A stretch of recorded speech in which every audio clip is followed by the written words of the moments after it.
really my honor to be with you all today. Thank you for being here and allowing me a few moments to present Radhanath Swami. Just would like to honor all the fathers who are here today. It's a special day, and my own father who's in the audience, Radhanath Swami's father, who he just was fortunate to have some time with. And also I'd like to honor all the mothers, because it's not their day today, and certainly this wouldn't all be possible without them, and all of you as caregivers as well. I'm a psychiatrist, I'm a caregiver, and mostly these days I'm finding I'm a student. I somehow ended up in a search for myself and a desire to become more conscious of who I am. And I was fortunate to run into some of Radhanath Swami's students who really helped me sort of get a clear image of I guess, who I am or who I would like to be, get more in touch with myself. I eventually, through them, also got to meet Radhanath Swami, which has been a great honor and pleasure. I'll just give a shout out to my friend Peter, who is here today, who also was one of the first people who got me in touch with Radhanath Swami when he said, did you know S1 is in the building? And I said, S1. He said, oh yes, number one Swami, S1 is in the building. And he forever is a S1 in my heart as well. Could I have a slide? Is there a slide to go up or no? One of Radhanath Swami's students, Gauravani Buchwald, was sharing with me recently sort of the concept of, I don't know if he revived it, but he brought to me an 1800s word that maybe he's trying to make bring back to life again, called munificence. So what is munificence? Munificence means to give bountifully, to just be ever giving. He gave the example of an avocado tree. An avocado tree just produces tremendous amounts of avocado fruit. There's no way one could keep it all to themselves. It wouldn't be healthy for oneself, it wouldn't be healthy for the tree. So you just have to give it away. It's the only way to deal with that. There are many ways, but I guess that's the one way to deal with it. And my experience of Radhanath Swami, whether he's with a crowd of 5,000 people, whether he's talking to a small child, is he is munificent. He gives of himself, a sense of who he is, and it really shines just a shining light of an example of who he'd like to be. I was fortunate to be with S1 at the Flower Festival this past year, where through one of his thoughts, he created this wonderful place really to show devotion and care for all those who would attend, where 2,000 pounds of flower petals were dumped on all of us. This is, and then you can see it's just so present at just with every look. He has made this presence known with, or these thoughts. He's been able to develop these thoughts into actually actions through his examples, through the Bhaktivedanta Hospital, the Barsana Eye Camp that we heard a little bit about earlier. His inspiration has led to over 300,000 children being fed on a daily basis in the Mumbai area, and over 1 million children being fed throughout India. Yeah, thank you. And if I could have the next slide.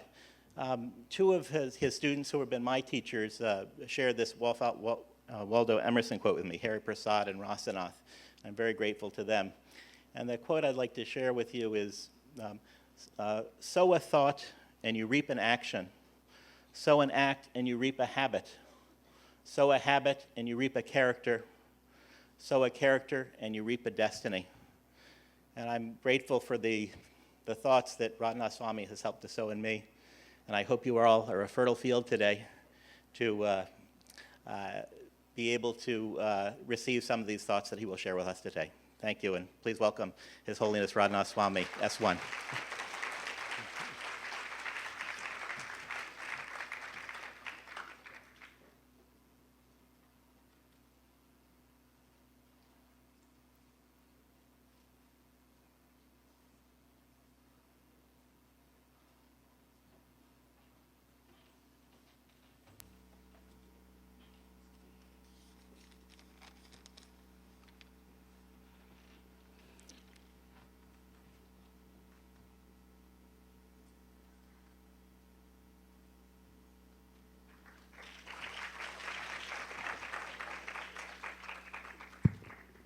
His Holiness Radhanath Swami will speak for about 20 minutes, and then we're going to have about 15, 20 minutes of question and answers.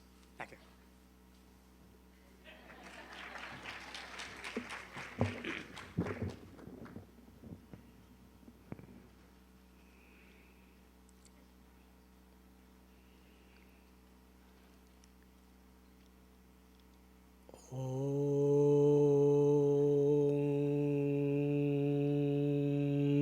Jnantimidandasya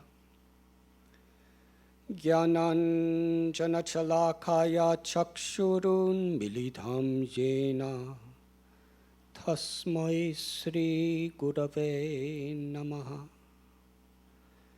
Nama Om Vishnu Padaya Krishna Prishtaya Bhutale Srimate Bhaktivedanta Swami Niti Namine Namaste Saraswati Deve Gauravani Pracharine Nirvishesha Shunyavadi Paschatya Deshatharine Sri Krishna Chaitanya Prabhu Nityananda Sri Advaita Gadadhar Shri Vashadi Gaur Bhakta Brinda Hare Krishna Krishna Krishna Hare Hare Hare Rama Rama Rama Hare Hare.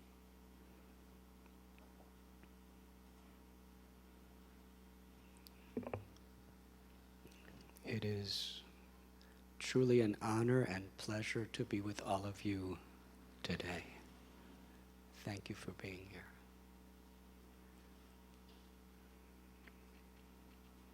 This conference really is special and, in my estimation, quite historical. Because medicine is a lot like religion. There's a lot of fundamentalism. Just as so many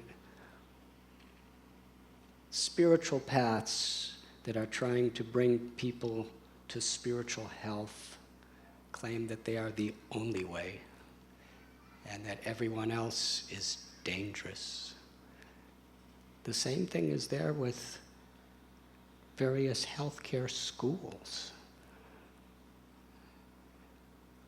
That this is the way and all other ways are either nuclear poison or other ways are superstition or other ways are useless. But today, practitioners from allopathy, Ayurveda, naturopathy, homeopathy have all come together to appreciate the value, the contribution of each other. And along with that,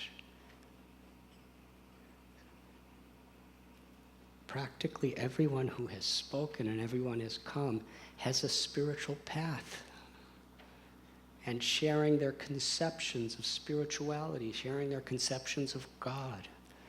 So what's happening today in this conference is spiritual paths, religions, and different medical fields have all come together to appreciate one another for the purpose of really healing people and healing the world. It's quite groundbreaking, quite revolutionary, and quite wonderful. And I thank you for making this happen.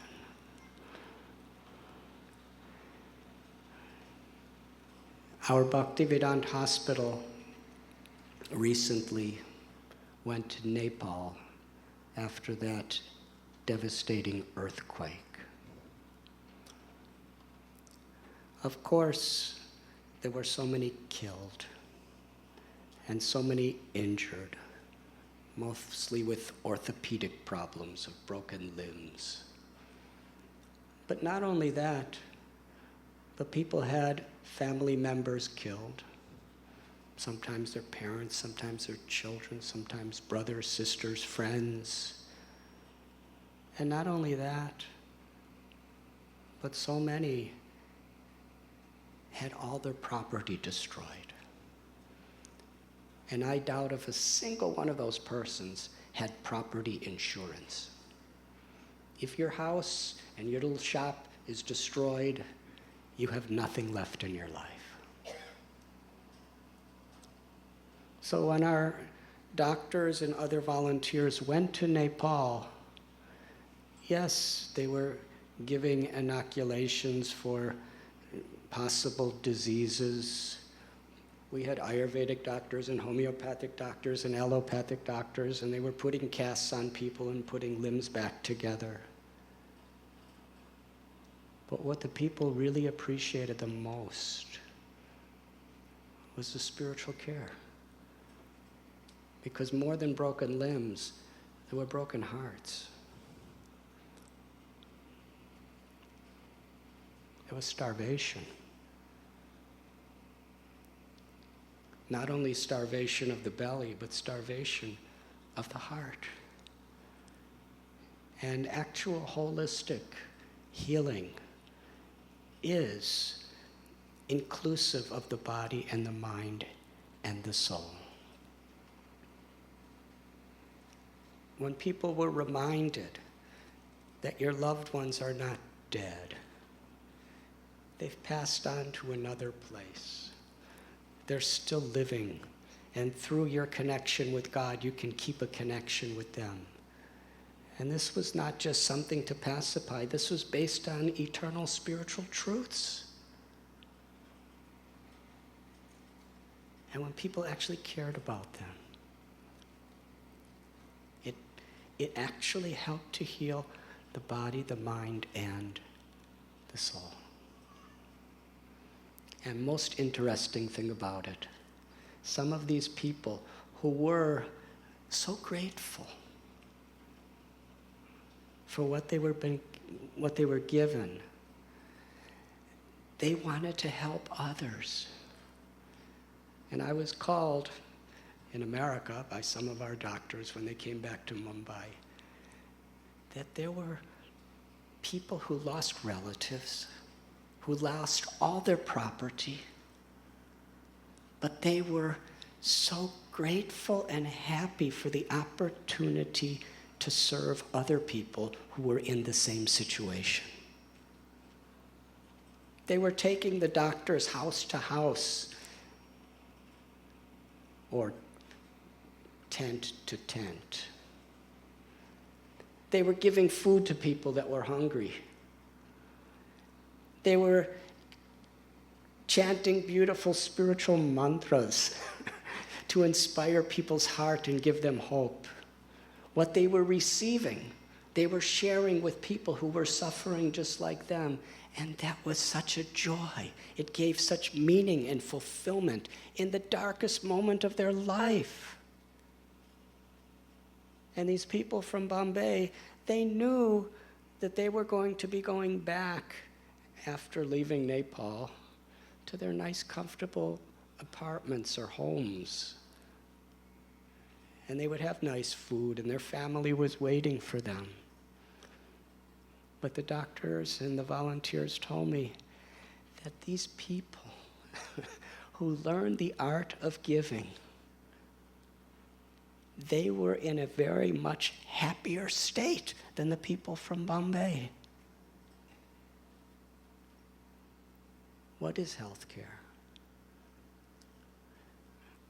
A very simple question. Why in the world does anybody want to be healthy? Do you ever ask that question? It's a really important question. The Brahma Sutras give the answer. Anandamayo Vyashat, which means every living being, whoever we are, Whatever our race, whatever our color, whatever our sex, whatever our religion or irreligion, whatever our species, we all have something in common. We're looking for pleasure. We're looking for ananda, or happiness. And why do we not like pain? Why do we not like disease? Simple. Because it interferes with our happiness. We're pleasure-seeking.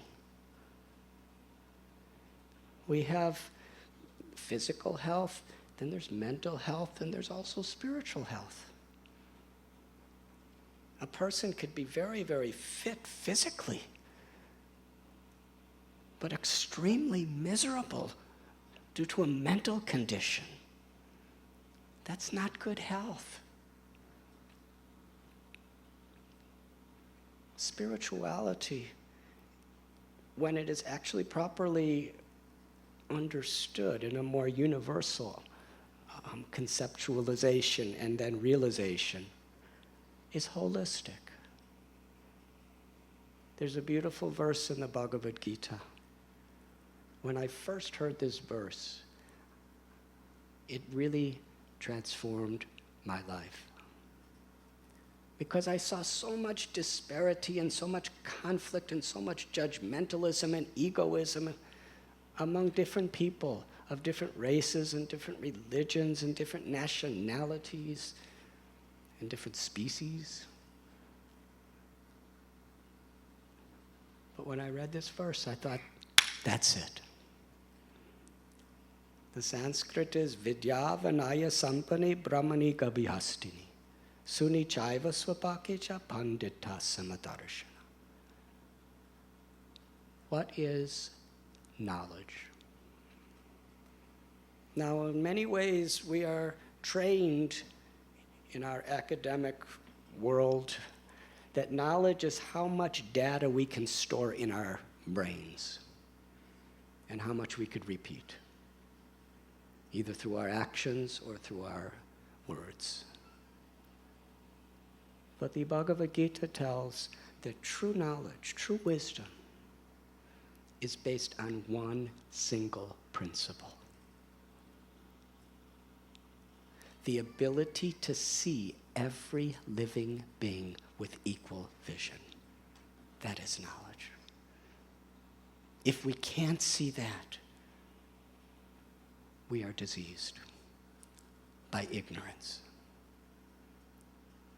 Whether one is a high priest or whether one's a convict in prison, whether one is black or white or red or yellow or brown or male or female, whether one is a Hindu or a Muslim or a Jew or a Jain or a Christian or a Sikh or a Parsi or an agnostic or an atheist, whether one is rich or poor, whether one is a human or an elephant or a dog or a cat or a cow. Wherever there's life, it is sacred. The Bible tells the first and great commandment is to love God with all your mind, with all your heart, with all your strength and soul. And what's the natural expression of that love? That you will love your neighbor as yourself. Knowledge is to understand everyone is our neighbor.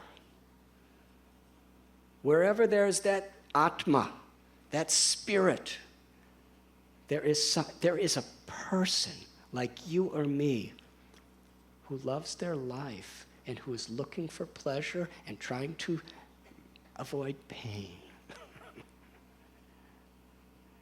You cannot love God without expressing it through compassion. The highest dharma of this world is compassion. And the Vedic literatures describe compassion paradukha dukhi. It's not just a theoretical concept. Real compassion is when another person's suffering is my suffering. Another person's happiness is my happiness. That's love. A mother, or Father's Day today, or father, if they love their child, the state of happiness or suffering of the child is theirs. In this book I wrote, The Journey Home, I told my mother and father that I'm going on a summer vacation to Europe and I'll be back in 2 months. And they didn't hear from me for a long time. 4 months later, I was 19 years old. They got a letter that I was all alone and I was hitchhiking to India. And I said, I know you want me to go back to college, but what greater education can there be than learning how all other people from all parts of the world are thinking and living, and their conceptions of God and their conceptions of each other? And I said, please don't worry about me. And it was postmarked Iran. They suffered. Why were they suffering? Because they loved me. Because they thought I must be suffering. They were worrying. When we actually understand how we're connected to the divine or to God, then we see every living being, not only see but experience. We are all one family. And we naturally will give honor and respect and care. When you water the root of the tree, that water naturally extends to every flower and twig and leaf of the tree, as you were explaining. Similarly, when we actually discover the love that's within ourselves, which is the nature of the eternal soul, the pleasure that all of us are seeking is love. If you have things could give some pleasure to the body and mind, but things can never give fulfillment to the heart. Only to love and to be loved can give us that true fulfillment. Human evolution is not how sophisticated our technology is. Human evolution is actually when we go from loving things and using people to get them to loving people and using things to express that love. The disease of the world is a disconnection from that quality that is our own true nature.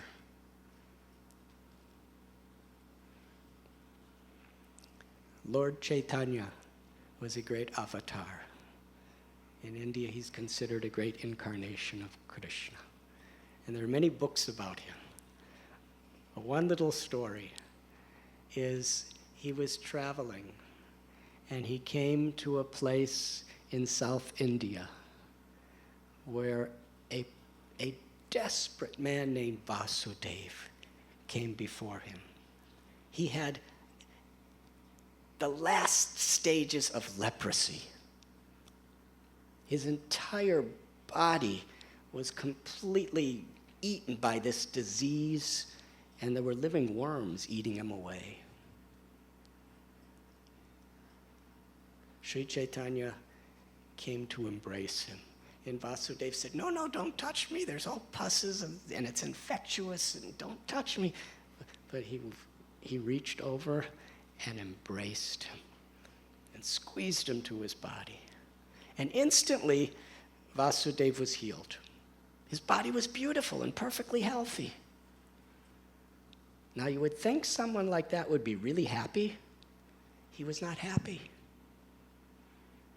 The reason? He was thinking, Vasudeva, now that I've been cured by you so miraculously, everybody knows I've had leprosy for so long. Now everyone's going to be praising me and honoring me because a great miracle has done to me. I'll become arrogant. Being cured will create a great disease to my ego.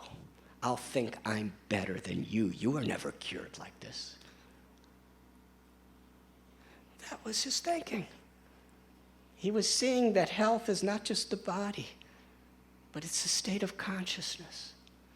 And then Sri Caitanya told him, just chant these beautiful mantras to put you in tone, to connect you with the frequency of the love of your soul, your Atma.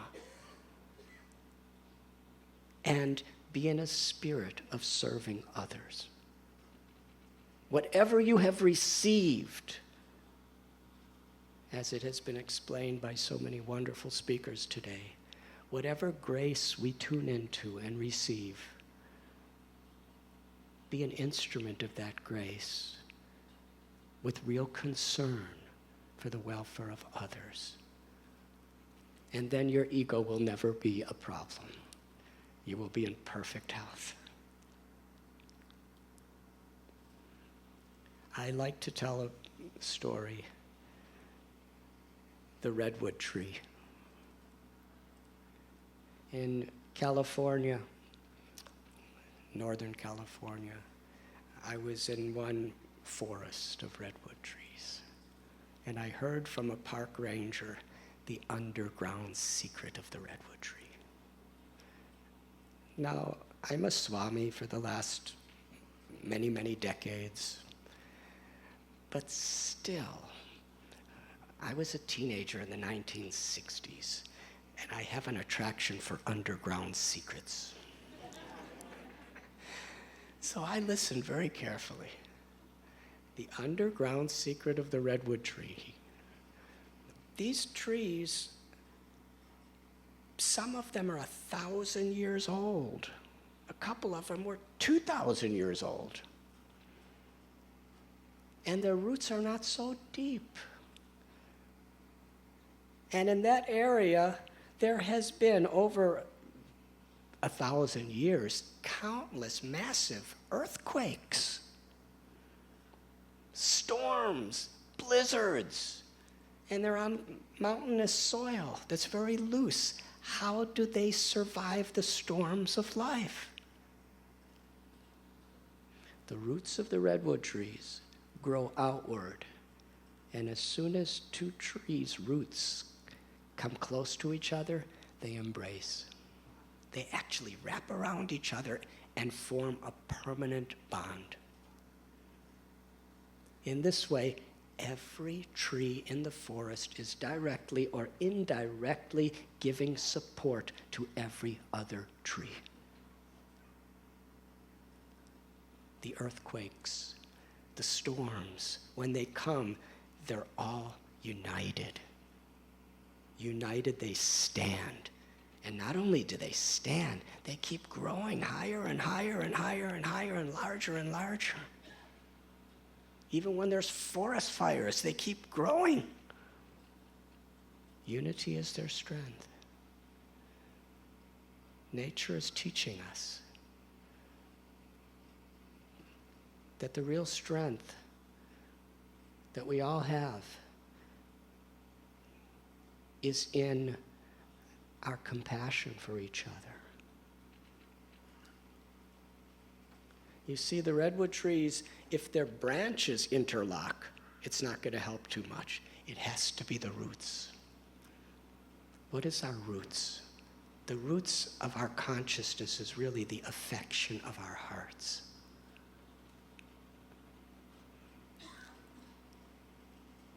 At our Bhaktivedanta Hospital, this is the singular principle, that we want people to be happy, physically, emotionally, and spiritually.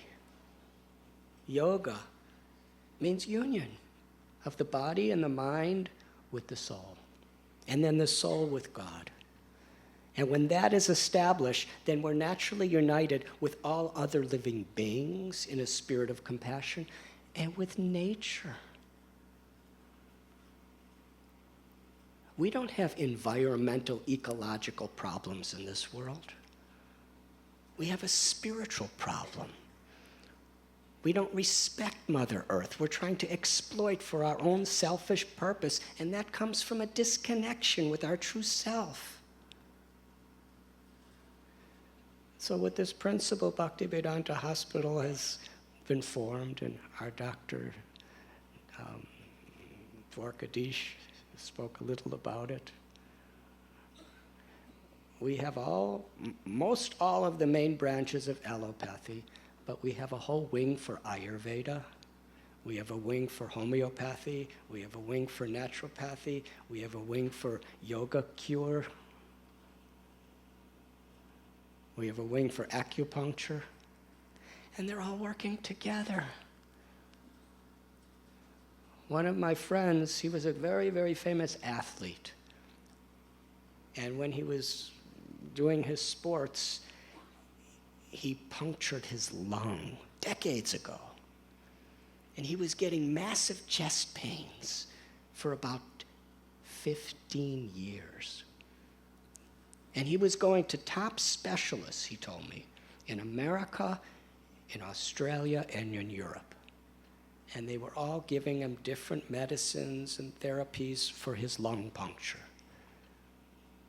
But he said, but still, from time to time, I get these crippling pains. None of it is working. He said, I heard at your hospital you have an Ayurvedic wing. Can I go there? Because allopathy's not working. I said, sure, come. So he came. And this doctor felt his pulse and said, your lungs are fine. Your heart, there's something wrong with your heart. He said, impossible. And all these specialists, they all say it's my lungs. He said, no, let's do angiogram. 4 of his arteries were totally blocked. So what did they do? They called a heart specialist, and he had open heart surgery. And after that, he's fine. He's doing really good. He's traveling around the world, and he hasn't had another pain in his chest. So Ayurveda and allopathy work together because of their mutual respect for each other.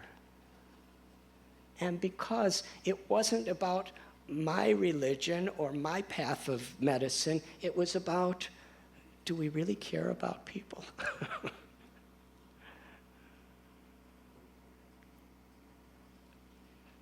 Self-realization brings about a compassion that transcends so many of the boundaries and diseases of this world. As was said, one thing we know for sure for any child that's born is 100% they're going to die. It's totally inevitable. We may ask, why is it made like that? But as some of our wonderful speakers have explained, when people understand the true source of life, who I am, a sacred part of God, full of love. One of my dearest friends is a lady, and she was dying of cancer, and she was in the last stages of her life. She couldn't get up. Her husband had to clean her excrement. She was a very dynamic, independent woman her whole life who loved to get things done. And she said, look at me now, I can't do anything. But then she smiled and said, but even in my condition now, I have unlimited relevance and significance because God loves me. She calls God Krishna. She said, because I'm loved. And Nothing in this world can take that away from me, not even death. And then she smiled even bigger and said, but I can't think myself better than anyone else because God loves everyone. When we understand the love that we receive, we can actually understand the love that everyone is receiving. It's a question of how we're willing to receive it.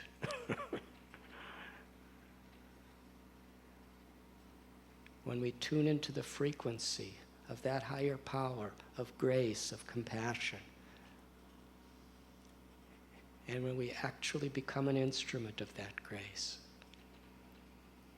we learn how to truly honor and respect and love everyone and really make a difference. So much of healthcare is about money. Money should be used for the purpose of serving. It's not that we should serve for the purpose of money. The spirit of these virtues is so much what is permeating this conference. And I'm so grateful to be here. And I'm so grateful to all of you for all that you're sharing with the world. Thank you very much.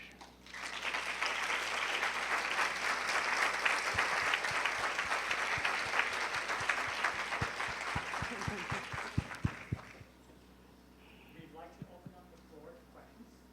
We have a traveling microphone, so please feel free to raise your hand. And we have somebody walking around the light. If you're, and if you have a question, if you are a little shy, you can write it down and then give it to our witness. I have a very simple question. Many experts tell us we have less than 10 years to get our act together, or we will be our own worst enemy, and we will self-destruct. So my simple question is, what are your thoughts about how we are going to create world peace? There's a sign outside quoting Mahatma Gandhi where he spoke that we really should try to be the change we want to see in the world. And every one of us can do that, however big or small. In the eyes of God, even the smallest thing done with sincerity has unlimited proportions. So according to our capacity, and when people who have that will to be the change come together, like in conferences like this, to actually share their energies, then it gives so much more power and strength.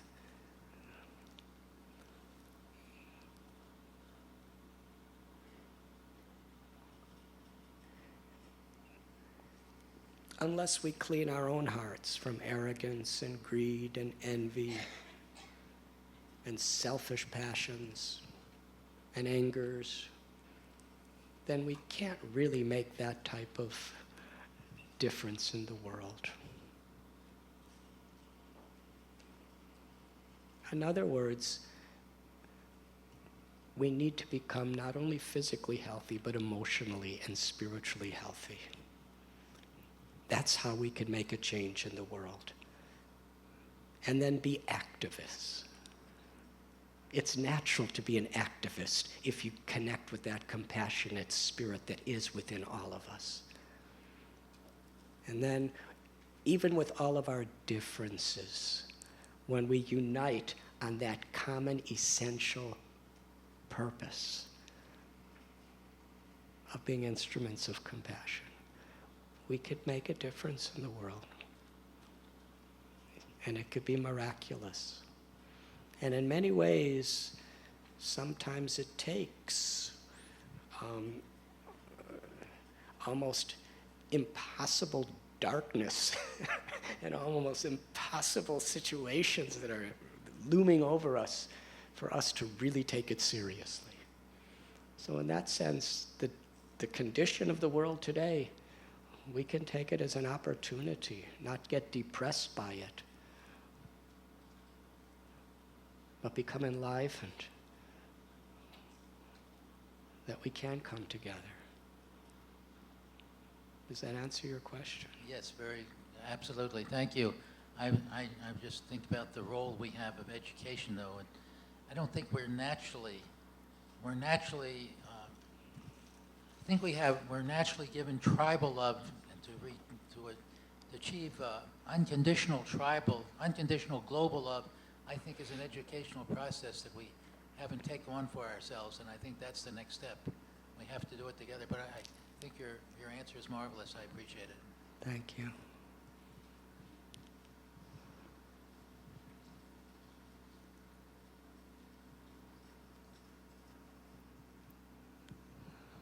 Maharaj, it is my honor to be in your presence. As always, thank you. Thank you. You talked about ego. My question is, I'm only aware of my ego after I realize it's been out of control. I would like to know a very quick and easy way to identify when my ego is about to go out of control and push it in the other direction.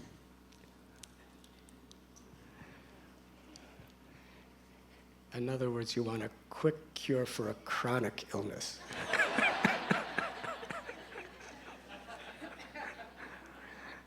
I'm not speaking personally to you, I'm speaking generally. It takes time. If we want to make progress, we need enthusiasm.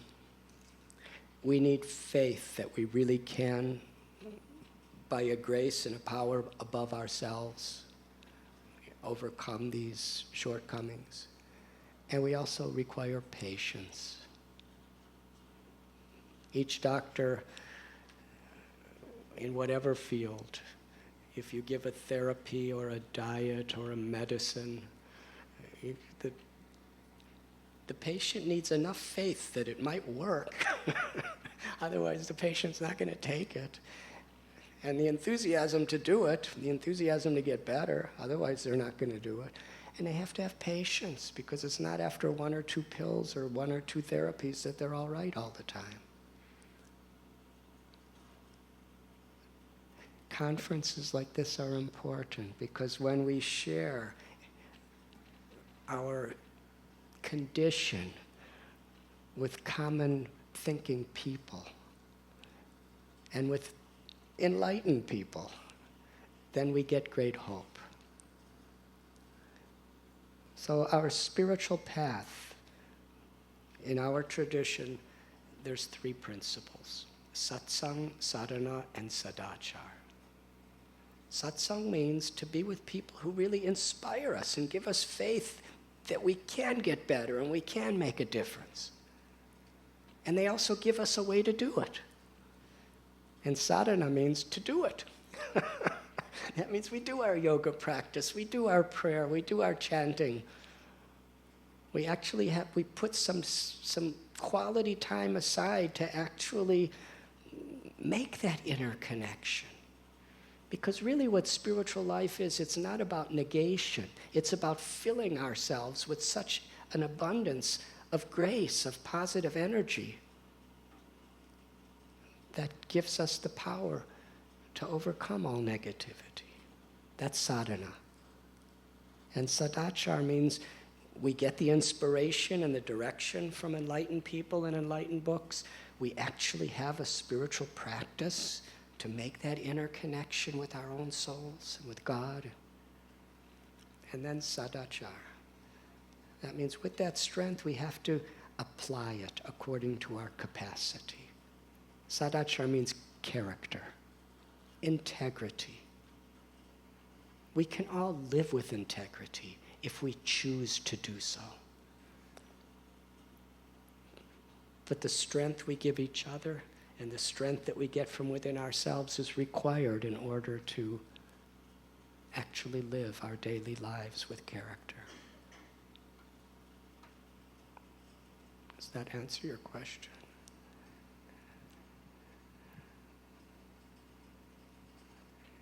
Yes, please. Hi, Swami. I haven't seen you in 3 years, and it's one of the greatest experiences of my life. Because you are really, I was in Kripalu, and we were doing a meditation, and I said, who is your greatest teacher? And I picked you, I swear. And I said, Swami, Radhanath Swami. And they said, what would he say to do? And I was trying to think of what you would say, but I'm not that smart. But my question is, how do you find your own spirituality and find God in your life? Because I've tried through so many different spiritual paths and so many religions and so many different things, and it doesn't seem like anything's worked so far to the extent that it needs to, I guess.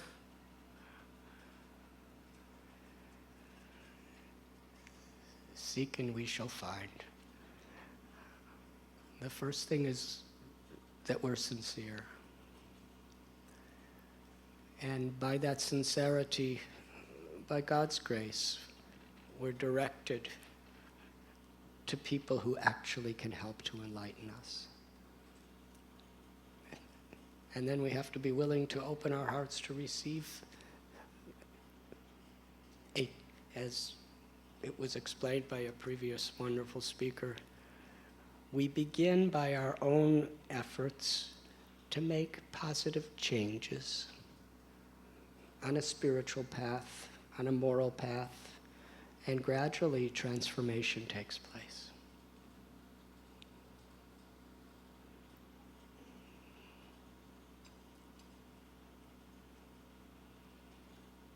There's always infinite hope for everyone. Because we are all eternal, loving parts of the Supreme. It's just reconnecting.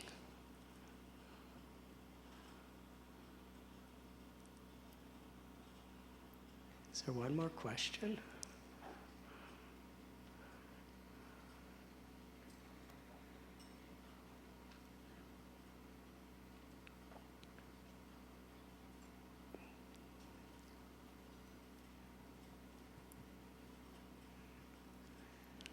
I would like to know if it might be possible to institute in all hospitals in the United States the model you are carrying in India, where we have a little bit of everything to help the human heal completely. The homeopath, the Ayurvedic. Is it possible to make all the hospitals here a solid foundation, a solid part of their healing process? Do you think it's possible? If so, how? I believe it is possible. It may not be the way we're doing it, but the spirit and the principle is possible. When we recognize our own unity, and when we really deeply care, individually and collectively, we really care about people. We want them to be happy. And that means physically, emotionally, and spiritually.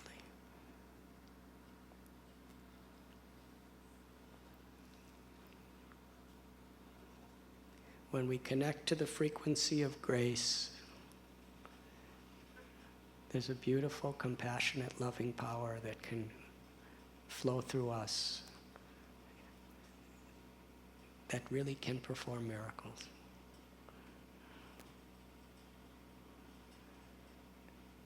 And that's an eternal truth for all of us. Thank you very much.